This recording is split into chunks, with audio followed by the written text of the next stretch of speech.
Perkenalkan, nama saya Marvin Jovani Simon. Saya adalah mahasiswa dari Universitas Pembangunan Nasional Veteran Jawa Timur dengan NPM 2408 1010 203. Saya berasal dari program studi atau jurusan informatika di Fakultas Ilmu Komputer. Di sini saya akan menjelaskan dan memberikan contoh tentang perangkat input dan output. Sebelumnya, apa sih itu perangkat input dan output? Yang pertama, kita mulai dari perangkat input. Perangkat input adalah alat yang digunakan untuk memasukkan data atau perintah dari pengguna ke komputer. Fungsi utama perangkat input itu adalah untuk mengonversi aksi fisik atau sinyal dari dunia luar menjadi sinyal digital yang bisa dimengerti oleh komputer. Lalu data yang dimasukkan melalui perangkat input akan diproses oleh komputer untuk kemudian menghasilkan output atau tindakan tertentu. Lalu untuk perangkat output adalah sebaliknya, di mana alat output adalah alat yang digunakan untuk menyampaikan hasil pengolahan data dari komputer kepada pengguna. Perangkat ini menerima data yang sudah diproses dan mengubahnya menjadi bentuk yang dapat dipahami oleh manusia, seperti gambar, suara, teks ataupun objek fisik. Perangkat output bertindak sebagai media untuk menampilkan hasil akhir dari semua data yang telah diproses oleh komputer dari perangkat output yang tadi telah dijelaskan. Jadi, perangkat input bertugas untuk mengirimkan data ke komputer, sedangkan perangkat output bertugas untuk menampilkan hasil dari data yang telah diolah oleh komputer. Lalu untuk contoh alat input yang pertama yaitu ada keyboard, di mana pengguna mengetikkan teks atau memberikan perintah dengan menekan tombol-tombol yang ada pada keyboard. Setiap kali tombol ditekan, sinyal elektrik akan dikirimkan ke komputer yang diterjemahkan menjadi karakter, angka, atau perintah tertentu sesuai dengan apa yang diketikkan di keyboard. Lalu ada mouse. Pengguna menggerakkan mouse untuk memindahkan kursor di layar.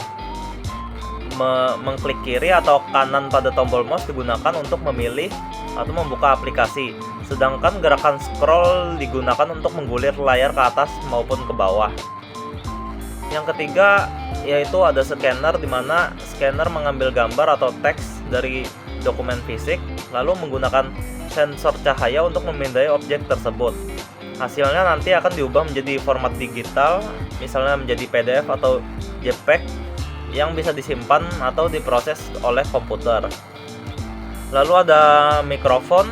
Mikrofon menangkap gelombang suara dari pengguna, lalu mengubahnya menjadi sinyal elektrik. Sinyal ini dikonversi menjadi data digital sehingga dapat digunakan untuk merekam suara, melakukan panggilan telepon, ataupun melakukan perintah suara. Lalu ada webcam. Webcam menangkap gambar atau video langsung dari lingkungan sekitar. Kamera ini mengubah cahaya menjadi sinyal digital yang bisa digunakan untuk melakukan video call, merekam video, ataupun melakukan pengenalan wajah. Lalu ada touchscreen, di mana pengguna menyentuh layar untuk memberikan perintah atau input. Layar sentuh ini mendeteksi lokasi dan jenis sentuhan, seperti tap atau ketuk, swipe atau menggeser, atau pinch atau mencubit, yang diterjemahkan menjadi beberapa perintah digital untuk aplikasi yang dijalankan di komputer ataupun perangkat mobile atau HP atau sejenisnya. Lalu ada joystick, di mana joystick menggerakkan penanda atau kursor ke berbagai arah yang ada di layar. Joystick ini digunakan terutama dalam permainan video. Joystick memberikan input berdasarkan arah dan intensitas gerakan yang dilakukan oleh pengguna. Lalu ada trackpad yang mirip dengan mouse. Trackpad adalah permukaan sensitif yang merespon gerakan jari pengguna untuk menggerakkan kursor. Biasanya ada di laptop ya, di bagian tengah bawah itu. Trackpad juga mendukung gerakan tambahan seperti pinch to zoom dan scroll dengan dua jari. Lalu ada barcode scanner yang sering ditemui di supermarket. Barcode scanner membaca kode batang atau barcode dari produk ataupun objek. Alat ini memancarkan cahaya laser untuk membaca pola garis pada barcode, yang kemudian akan diubah menjadi data digital, yang biasanya berupa angka atau kode produk untuk diproses oleh komputer. Lalu ada stylus pen. Stylus pen digunakan sebagai pena digital untuk menggambar atau menulis pada layar sentuh. Input yang dihasilkan oleh stylus pen ini berupa saat pengguna menekan atau menggerakkan stylus di permukaan layar yang memungkinkan komputer untuk menangkap gambar atau teks secara digital. Lalu ada game controller, yang dimana game controller memiliki tombol dan joystick yang memberikan input kepada komputer atau konsol game saat pengguna menekan tombol atau menggerakkan stick. Input diterjemahkan menjadi aksi di dalam game, seperti melompat ataupun menyerang, dan lain-lain.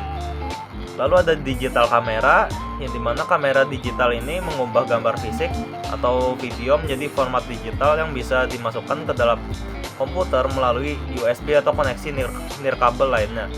Foto dan video tersebut kemudian dapat diedit, disimpan, dan dibagikan melalui perangkat lunak di dalam komputer. Lalu ada LakePen. LakePen adalah perangkat yang bekerja dengan layar CRT atau cathode ray tube, yang dimana saat pengguna menyentuhkan pena ini ke layar, sinar yang dihasilkan mendeteksi posisi pena dan mengirimkan informasi posisi tersebut ke komputer. Lalu ada fingerprint scanner atau pemindai sidik jari. Alat ini menangkap pola sidik jari dan mengubahnya menjadi data digital. Fingerprint scanner ini digunakan untuk autentikasi pengguna, terutama pada perangkat yang membutuhkan keamanan tinggi seperti smartphone atau komputer atau laptop. Lalu ada graphic tablet, yang dimana graphic tablet menggunakan stylus untuk menggambar pada permukaan tablet yang kemudian mengirimkan hasil gambar ke dalam komputer. Perangkat ini digunakan oleh beberapa desainer grafis dan ilustrator untuk menghasilkan karya seni digital. Lalu ada virtual reality controller atau VR.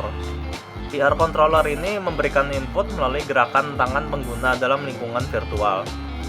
Sensor-sensor VR mendeteksi posisi dan gerakan controller di ruangan 3D, sehingga pengguna bisa berinteraksi dengan objek di dunia yang virtual. Lalu ada remote control. Remote control mengirimkan sinyal inframerah atau radio ke perangkat seperti contohnya komputer maupun TV untuk memberikan perintah dari jarak jauh. Misalnya mengubah saluran, mengubah volume, atau menavigasi menu pada perangkat. Lalu ada eye tracker, di mana eye tracker ini menangkap gerakan mata pengguna dan mengirimkan data tersebut ke dalam komputer. Ini digunakan untuk keperluan navigasi tanpa tangan atau penelitian, di mana input dihasilkan berdasarkan arah tatapan mata pengguna. Lalu ada MIDI controller, di mana MIDI ini adalah singkatan dari Musical Instrument Digital Interface Controller, mengirimkan input musik ke komputer. Musisi menggunakan alat ini untuk menghasilkan suara-suara elektronik melalui perangkat lunak musik yang terhubung dengan komputer. Lalu gesture control device atau perangkat kontrol gerakan, yaitu perangkat ini mendeteksi gerakan tubuh atau tangan pengguna melalui sensor atau kamera ataupun dari perangkat lain. Gerakan ini diterjemahkan menjadi perintah untuk mengontrol komputer atau aplikasi tertentu seperti pada konsol game yang mendukung kontrol gerakan. Terakhir untuk alat input ada Brain Computer Interface atau BCI. BCI ini menangkap sinyal otak manusia melalui elektroda yang diletakkan di kepala dan mengubahnya menjadi perintah untuk komputer. Perangkat ini masih merupakan teknologi yang terus dikembangkan, terutama untuk membantu beberapa pengguna yang mengalami disabilitas fisik agar dapat memudahkan hidup mereka. Lalu lanjut untuk perangkat output, yang pertama adalah monitor. Monitor menampilkan data visual dari komputer seperti teks, gambar, dan video. Outputnya itu berupa sinyal digital dari komputer dikonversi menjadi tampilan visual melalui pixel-pixel yang ada pada layar. Monitor biasanya berupa layar LCD, LED, ataupun OLED. Lalu ada printer. Printer menghasilkan keluaran fisik berupa cetakan di atas kertas. Data digital seperti teks, gambar, dan grafik yang dikirim ke komputer diubah menjadi output fisik menggunakan tinta atau inkjet maupun toner atau laser. Lalu ada speaker. Speaker menghasilkan output berupa suara. Data digital audio dari komputer dikirimkan ke speaker, di mana sinyal tersebut diubah menjadi getaran elektromagnetik yang menghasilkan gelombang suara yang bisa didengar oleh manusia. Lalu ada headphone atau earphone. Alat ini mirip dengan speaker, tetapi headphone mengubah sinyal audio digital dari komputer menjadi gelombang suara. Karena digunakan secara pribadi, headphone menyampaikan suara langsung ke telinga pengguna. Lalu ada proyektor. Proyektor menampilkan output berupa visual dari komputer pada permukaan besar, yang biasanya merupakan layar ataupun dinding polos. Data visual tersebut berasal dari komputer, itu lalu diubah menjadi cahaya yang diproyeksikan dalam ukuran yang lebih besar untuk keperluan presentasi maupun hiburan. Lalu ada plotter. Plotter menghasilkan output berupa gambar teknis, grafik, atau ilustrasi pada kertas besar. Berbeda dengan printer, plotter menggambar garis secara langsung menggunakan pena mekanis yang dikendalikan oleh komputer, sehingga lebih cocok untuk output yang membutuhkan akurasi tinggi seperti cetak biru atau desain arsitektur. Lalu ada LED indikator. LED indikator ini adalah alat sederhana yang menunjukkan status atau proses tertentu dengan menyalakan lampu LED. Misalnya, lampu merah pada komputer menandakan adanya suatu masalah di dalam komputer, sedangkan lampu hijau menunjukkan bahwa perangkat tersebut bekerja dengan baik. Lalu ada LCD display atau layar pada perangkat kecil. LCD display pada perangkat kecil seperti contohnya kalkulator, jam digital, ataupun perangkat IoT menampilkan informasi sederhana seperti angka ataupun huruf. Data digital ini dikonversi menjadi tampilan visual yang ditampilkan di layar kecil itu. Lalu ada braille display. Alat braille ini digunakan untuk tunanetra untuk membaca teks digital. Jadi output dari komputer diubah menjadi pola yang ditampilkan dalam huruf braille atau huruf titik-titik yang terangkat itu. Lalu pola ini memungkinkan pengguna membaca teks dengan meraba-raba pola tersebut. Jadi untuk tunanetra ada titik-titik itu, ya itu namanya braille ya. Lalu ada haptic feedback device. Alat ini menghasilkan output dalam bentuk getaran atau sensasi fisik lain untuk memberikan umpan balik taktil kepada pengguna. Contohnya pada joystick atau game controller yang bergetar ketika ada aksi tertentu yang terjadi di dalam game. Ini memberikan sensasi fisik yang nyata bagi pengguna.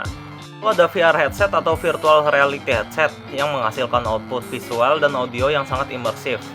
Visual dari komputer dikirim ke dua layar kecil yang ada di depan mata pengguna untuk menciptakan efek 3D dan dunia virtual. Seringkali output suara juga diberikan melalui headphone bawaan pada headset. Lalu ada 3D printer. 3D printer menghasilkan objek fisik dari model digital yang dibuat oleh komputer. Data digital ini berupa model 3D yang dikirim ke printer, yang kemudian digunakan menggunakan berbagai bahan seperti plastik untuk mencetak objek secara lapis demi lapis. Lalu ada sound card output atau DAC, digital to analog converter.